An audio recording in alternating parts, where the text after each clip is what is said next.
Shalom teman-teman. Puji Tuhan, hari ini kita boleh bersama-sama lagi. Bersama-sama kita mau menyembah, memuji Tuhan melalui kesempatan My Room hari ini. Mari kita satukan hati kita. Kita mau sungguh-sungguh menyembah Tuhan, karena Dia adalah yang hebat, Allah yang besar, Allah yang sudah memberkati kita. Mari kita satukan hati dalam doa. Terima kasih Tuhan, kami bersyukur Tuhan atas segala kebaikan-Mu Tuhan. Kalau hari ini kami boleh ada sebagaimana kami ada, semua karena kasih karunia-Mu Tuhan. Tuhan, sebentar kami mau memuji, menyembah, meninggikan nama Tuhan. Kiranya pujian kami boleh menyenangkan hati-Mu Tuhan. Itu kerinduan kami Tuhan, untuk kami senantiasa menjadi anak Tuhan yang terus memuji, menyembah Tuhan, mengutamakan Tuhan di atas segalanya Tuhan. Terima kasih Tuhan, kami mau angkat suara kami. Mari kita bersama-sama kita puji Tuhan, angkat suara kita. Haleluya Yesus, terima kasih buat kasih-Mu. Engkau setia bagi kami. Ku bersyukur Yesus, haleluya. Terima kasih. Mari katakan, Tuhan Yesus, Engkau sungguh baik. Yesus, Kau sungguh baik. Yesus, nama-Mu indah. Yesus, ku cinta Kau selalu. Ku tinggikan, ku agungkan selamanya. Sekali lagi katakan Yesus. Yesus, Kau sungguh baik. Yesus, nama-Mu indah. Yesus, ku cinta Kau selalu. Ku tinggikan, ku agungkan selamanya. Ku mau memuji-Mu, ku selalu puji-Mu. Ku mau menyembah-Mu, ku selalu sembah-Mu. Kau yang layak terima semua pujian. Kemuliaan hanya bagi Tuhan. Mari lebih sungguh-sungguh lagi kita katakan bahwa Dialah yang terbaik. Oh Yesus, Kau sungguh baik. Yesus, nama-Mu indah. Yesus, ku cinta Kau selalu. Ku tinggikan, ku agungkan selamanya. Ku mau memuji-Mu, ku selalu puji-Mu. Ku mau menyembah-Mu, ku selalu sembah-Mu. Kau yang layak terima semua pujian. Kemuliaan hanya bagi Tuhan. Ku mau memuji-Mu, ku selalu puji-Mu. Ku mau menyembah-Mu, ku selalu sembah-Mu. Kau yang layak terima semua pujian. Kemuliaan hanya bagi Tuhan. Katakan semua kemuliaan, semua kemuliaan dan keagungan tertuju padamu, Tuhan dan Rajaku. Segenap jiwa dan nafasku menyembah Yesus yang hidup sekali katakan semua kemuliaan dan keagungan tertuju padamu, Tuhan dan Rajaku. Segenap jiwa dan nafasku menyembah Yesus yang hidup. Katakan, ku mau memujimu, ku mau memujimu, ku selalu pujimu, ku mau menyembahmu, ku selalu sembahmu. Kau yang layak terima semua pujian, kemuliaan hanya bagi Tuhan. Ku mau memujimu, ku mau memujimu, ku selalu pujimu, ku mau menyembahmu, ku selalu sembahmu. Katakan dengan sungguh, kau yang layak terima semua pujian, kemuliaan hanya bagi Tuhan. Kau yang layak, mari dengan sungguh-sungguh, kau yang layak terima semua pujian, kemuliaan hanya bagi Tuhan. Sekali lagi katakan, kau yang layak terima semua pujian, kemuliaan hanya bagi Tuhan.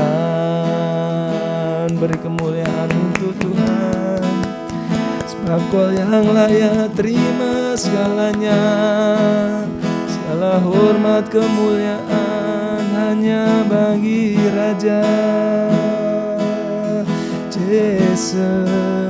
Yesus, ku sembah Kau, sebab Kau Allah yang besar, Allah yang setia, tak pernah meninggalkan. Kami bersyukur buat kasih-Mu, selalu baru Tuhan. Terima kasih, tiada yang seperti-Mu.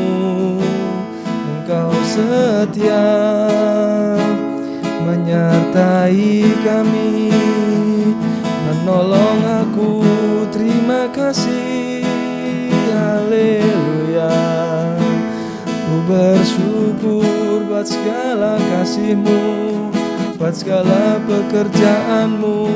Terima kasih. Mari sungguh-sungguh teman-teman, mari kita lebih sungguh-sungguh lagi kita sembah Tuhan. Ucapkan syukur kita, haleluya.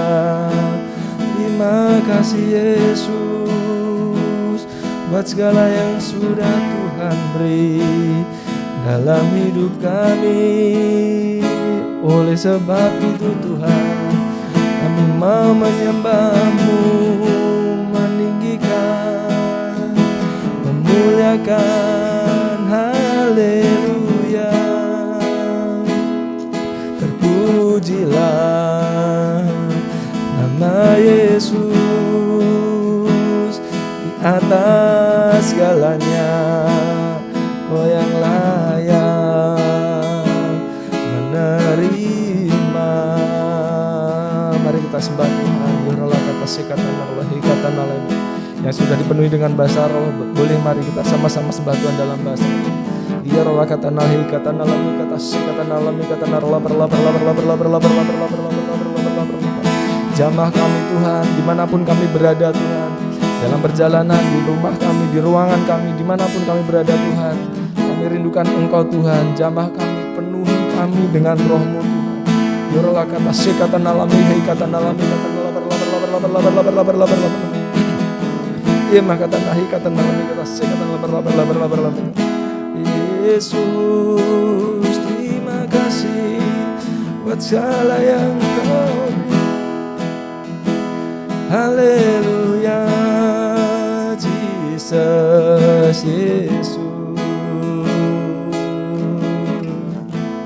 Mari katakan, ku kagum hormat akan Engkau. Mari yang kagum dengan Tuhan katakan, ku kagum hormat akan Engkau.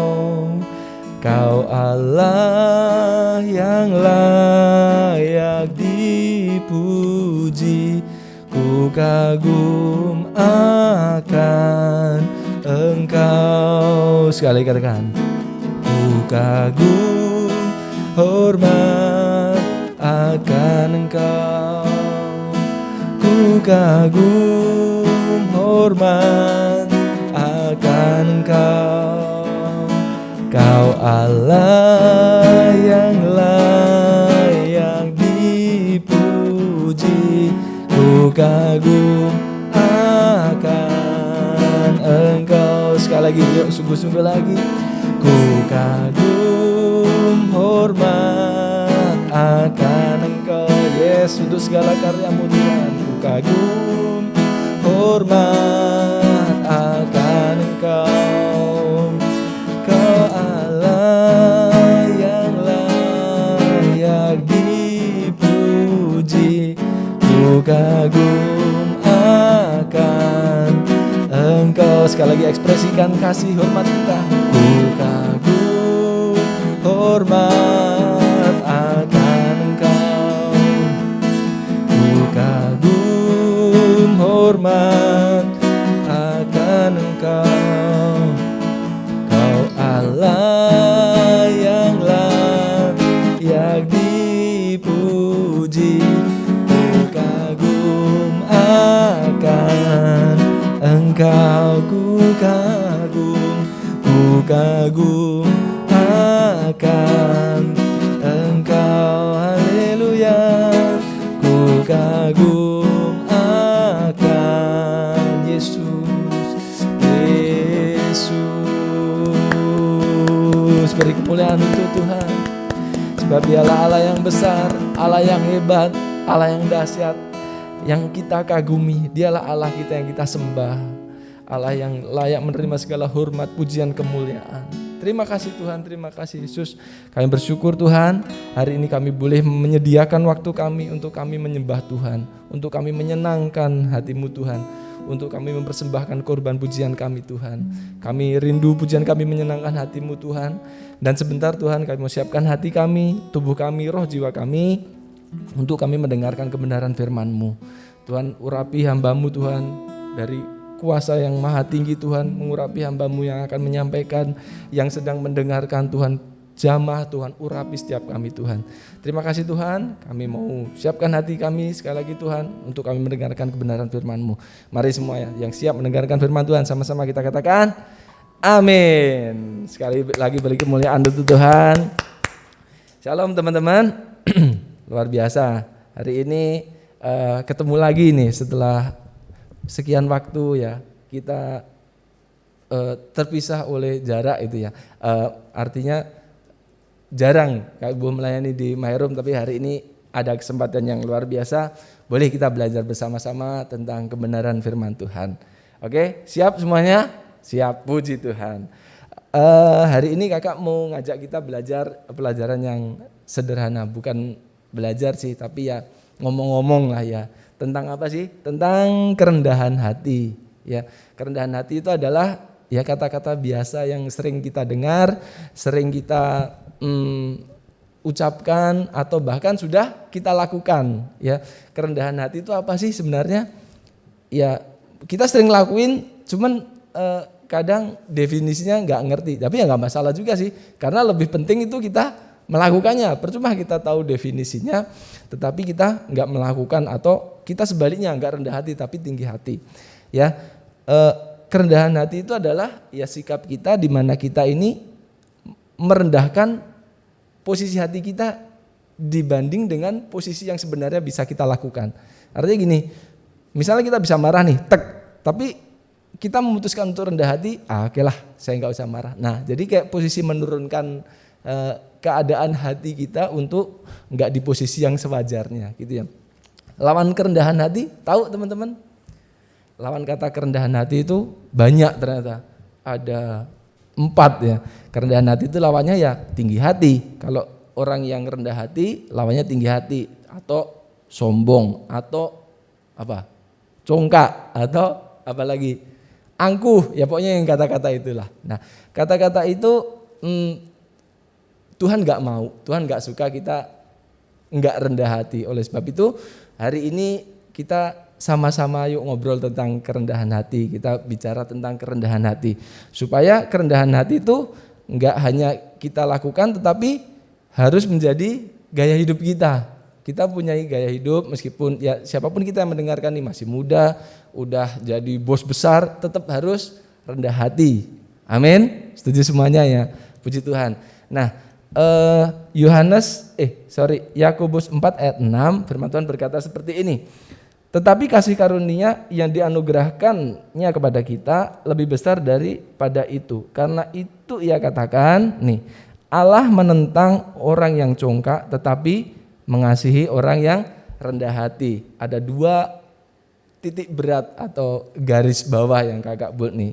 Yakobus 4 ayat 6 tadi. Yang pertama, Allah menentang orang yang congkak, orang yang angkuh, orang yang tinggi hati, orang yang sombong itu Allah menentang. Tentu di sini nggak ada yang mau ditentang oleh Tuhan. Amin. Tetapi sebaliknya nih, tetapi Allah ya mengasihi orang yang rendah hati. Jadi kalau kita mau dikasihi Tuhan seperti pujian tadi, Tuhan itu sudah mengasihi kita loh. Ya meskipun kita tinggi hati, Tuhan tetap mengasihi kita sih. Tetapi sebenarnya Tuhan itu mengasihi orang yang rendah hati. Oleh sebab itu mari kita belajar bersama lebih lagi rendah hati ya. Selain itu Tuhan mengasihi orang yang rendah hati. Rendah hati itu baik untuk semua aspek kehidupan kita itu ya. Misal kita di rumah, kita rendah hati. Enggak cuman kita yang untung sih, orang tua kita juga senang punya anak yang rendah hati. Di sekolah atau di kampus tempat kerja, bos kita juga senang kalau punya anak buah yang rendah hati semua. Di gereja, di pelayanan, itu sangat bermanfaat, enggak cuman buat kita tetapi untuk orang-orang di sekeliling kita. Oleh sebab itu dimanapun kita berada, secara enggak langsung, entah secara diomongin itu ya, tapi sebenarnya di sekolahan, di gereja, di lingkungan pasti kita diajarin untuk rendah hati. Dan guru agung kita pun juga mengajarkan kita untuk rendah hati. Selain Tuhan Yesus tadi di awal kita bilang, Tuhan Yesus mengatakan dia mengasihi orang yang rendah hati. Tuhan Yesus sendiri itu juga berfirman dalam Efesus 4 ayat 2. Hendaklah kamu selalu rendah hati, lemah lembut, sabar, tunjukkanlah kasihmu dalam hal saling mengasihi. Terus banyak lagi ayatnya tuh, kalau dibahas semua mah gak habis. Satu lagi deh, Matius 11 ayat 29. Dan akhirnya hendaklah kamu semua seias kata, seperasaan, mengasihi saudara-saudara, penyayang dan rendah hati. Artinya rendah hati ini Tuhan perintahkan untuk kita lakukan ya. Jadi kalau misal di gereja kita diajarin untuk rendah hati, di sekolah diajarin untuk rendah hati, di lingkungan kita diajarin untuk rendah hati, dan guru agung kita Tuhan Yesus juga ngajarin tentang kerendahan hati. Jadi kakak bilang itu adalah sebuah harga mati, artinya wajib. Jangan sombong, nggak boleh sombong, tetapi kita harus rendah hati. Amin. Amin. Kakak yakin semua amin meskipun nggak terdengar dari sini. Dan satu lagi teman-teman, ternyata tidak hanya melalui ucapan, Tuhan Yesus juga sudah lebih dahulu membuktikan kerendahan hatinya, dia lakukan untuk kita ya. Jadi perkataan Tuhan ini selalu powerful dan selalu berkuasa gitu ya. Kenapa? Ya karena Tuhan itu melakukan dulu baru dia ngajarin gitu loh. Tuhan Yesus melakukan kerendahan hati dulu baru dia ngomong hendaklah kamu rendah hati. Dan ajaran itu juga masih kita dengar sekarang. Sebelumnya kita sudah melihat Tuhan Yesus sendiri sudah merendahkan hati. Bahkan di Filipi 2 ayat 6 itu, Filipi 2 ayat 7, Tuhan bukan rendah hati tapi sampai mengosongkan dirinya sendiri ya. Ayatnya begini, yang walaupun dalam rupa Allah tidak menganggap kesetaraan dengan Allah itu sebagai milik yang harus dipertahankan. Filipi 2 ayat 7, melainkan telah mengosongkan diri dan mengambil rupa seorang hamba dan menjadi sama dengan manusia. Ya, ini ayat yang sangat terkenal. Tuhan Yesus yang tadinya itu setara dengan Tuhan, dia tidak menganggap kesetaraan dengan Allah itu sebagai milik yang harus dipertahankan, tetapi telah melainkan mengosongkan diri. Itu kalau kosong itu bukan rendah lagi ibaratnya ya. Misal hati kita sebenarnya di sini nih, rendah hati di sini. Tapi Tuhan itu sampai mengosongkan diri loh. Artinya udahlah gak ada harganya ibarat gitu. Dan itu adalah teladan yang luar biasa. Janji yang karya atau pekerjaan Tuhan yang sudah Tuhan lakukan sebagai contoh supaya kita ini juga melakukan atau mempunyai sifat rendah hati. Tuhan ngajarin, Tuhan sudah ngasih contoh. Yang ketiga, langkah selanjutnya sekarang gimana sih Kak? Oke, saya mau rendah hati nih Kak. Caranya gimana? Gampang. Setiap kita melihat situasi ya yang kira-kira cukup menjengkelkan atau membuat kita marah gitu ya. Tarik nafas dulu ya. Ada sesuatu yang bikin jengkel, jangan langsung bereaksi, jangan langsung ngomong, jangan langsung ambil tindakan, tetapi tarik nafas dulu.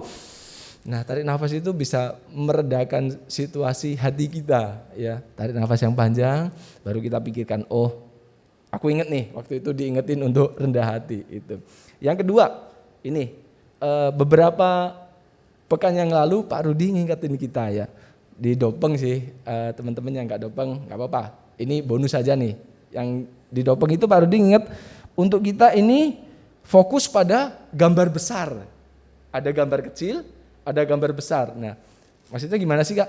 Misal gambar yang sama nih. Kalau kita cuma lihat gambar yang kecil itu nggak ada indah-indahnya, adik-adikku, teman-temanku, siapapun yang di sini ya. Kalau kita cuma lihat gambar yang kecil, artinya keseharian kita tuh ya gambar kecil itu. Mungkin gambar kecil itu hari itu nggak menyenangkan, tetapi kalau kita melihat gambar besar, kita bisa melihat sesuatu yang indah, gitu ya. Artinya gambar besar itu apa? Ya rancangan Tuhan itu. Tuhan menetapkan rancangan yang indah buat kita. Oke lah, misal hari demi hari ini pahit lah, amsyong lah, apes lah, ban kempes lah, rantai putus lah, banjir apapun itu adalah gambar-gambar kecil. Jangan buat kita jengkel atau tinggi hati, atau itu adalah cobaan yang menguji kita, tetapi mari kita fokus pada rencana Tuhan yang besar. Yang kedua, tips dari kakak adalah bagaimana sih caranya Kak? Posisikan diri kita jangan sebagai tuan, jangan sebagai raja. Misal nih, di sini pulang sekolah kita lapar gitu ya, nggak ada makanan. Kalau kita posisikan sebagai raja, mama nih gimana sih? Udah tahu anak pulang lapar gak ada makanan. Itu kalau kita memposisikan diri sebagai raja. Tetapi kalau kita, oke lah, saya ini adalah hamba. Puji Tuhan lah, masih bisa kita buka kulkas kita makan yang ada. Atau di gereja misalnya. Di gereja kalau kita memposisikan kita ini ibaratnya seorang raja ya, ada sedikit-sedikit yang gak enak langsung komplain. Ini gimana sih nih? Misal kalau lagi main keyboard gitu ya, WL masuknya gak pas. Nah, itu kalau saya memposisikan sebagai raja, bukan seorang hamba, itu pasti kita akan menggerutu mulu bawaannya, nggak ada kerendahan hati di situ. Tetapi hari ini kita akan belajar bersama-sama supaya kita bisa rendah hati, slow down, kalem gitu ya. Jadi, ini berarti melihat sesuatu tuh dengan tenang dulu, terus kita cari solusinya, kita pecahkan dengan baik. Jadi bukan amarah dulu, bukan marah dulu, tetapi kerendahan hatilah itu yang harus kita utamakan.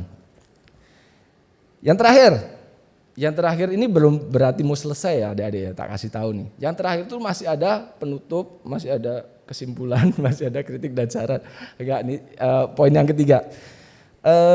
Manfaatnya apa sih Kak kalau kita rendah hati?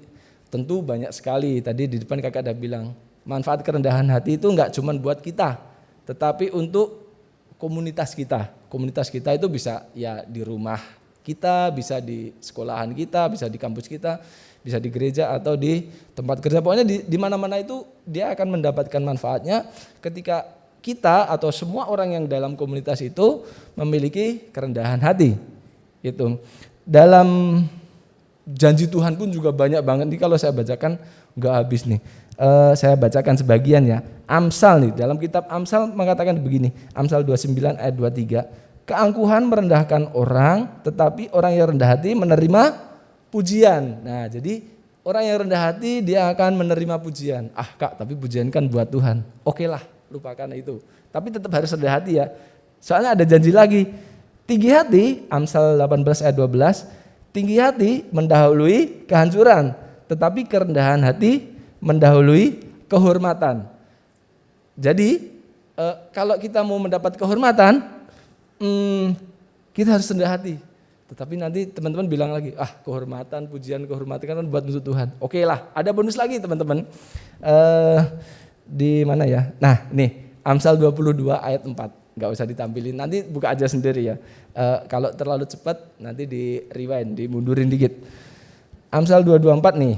Ini ayatnya keren banget nih adik-adik. Ganjaran kerendahan hati dan takut Tuhan adalah kekayaan. Siapa yang mau kaya? Apa mau miskin terus gitu ya? Kekayaan, kehormatan dan kehidupan ya. Amsal 22 ayat 4. Ini adalah yang ditulis oleh Amsal Salomo ya, orang yang sangat berhikmat. Dia mengatakan kalau kita rendah hati, kita akan mendapatkan kekayaan, kehormatan dan kehidupan. Jadi itu buat sisi kita ya. Artinya manfaatnya itu enggak cuma untuk orang lain, kita sendiri itu juga dapat manfaat yang sangat banyak. Nah, sebagai tadi kan terakhir nih, ini penutup nih. Penutupnya kakak buka di 1 Petrus 5 ayat 5. Ini saya asumsikan semua ini yang denger ini anak-anak muda ya. Anak-anak muda. Pesan Tuhan seperti ini, 1 Petrus 5 ayatnya yang kelima. Demikian jugalah kamu, hai orang-orang muda, tunduklah kepada orang-orang yang tua. Itu adalah pesan yang pertama. Itu adalah ekspresi orang yang rendah hati. Orang-orang muda tunduklah kepada orang-orang yang tua. Dan kamu semua rendahkanlah dirimu seorang terhadap yang lain, sebab nih, ini hampir sama dengan ayat yang pertama banget tadi kita baca. Allah menentang orang yang congkak, tetapi mengasihani orang yang rendah hati. Ya, di sini ayatnya sangat jelas sekali bagaimana sih supaya kita ini menunjukkan sikap rendah hati kita. Ya, anak-anak muda yang masih muda, ayo dengerin kakak ya. Demikianlah jugalah kamu, hai orang-orang muda, tunduklah kepada orang-orang yang tua, dan kamu semua nih. Tadi kan yang muda nih, yang muda tunduklah kepada orang-orang yang tua, titik. Lalu kalimat berikutnya berkata demikian, dan kamu semua, itu artinya yang muda, yang tua, yang setengah tua, yang umas. Artinya kamu semua rendahkanlah dirimu seorang terhadap yang lain. Karena tadi pesannya, ingat, Tuhan Yesus menentang orang yang congkak, angkuh, sombong, tinggi hati. Tetapi Tuhan Yesus mengasihi atau mengasihani orang yang rendah hati. Jadi kerendahan hati itu adalah harga mati. Jangan sampai kita sombong, kita nggak boleh terjebak di situ yang kita nggak boleh angkuh. Kita harus menundukkan diri kepada orang yang lebih tua. Anak-anak muda yang mau katakan amin? Amin. Oke, kakak dengar dari sini. Kita nggak boleh sombong, pokoknya nggak boleh tinggi hati, tetapi sebaliknya kerendahan hati itu harus senantiasa kita lakukan, bahkan itu sampai menjadi gaya hidup kita. Amin. Oke, mari kita satukan hati, kakak mau pimpin dalam doa.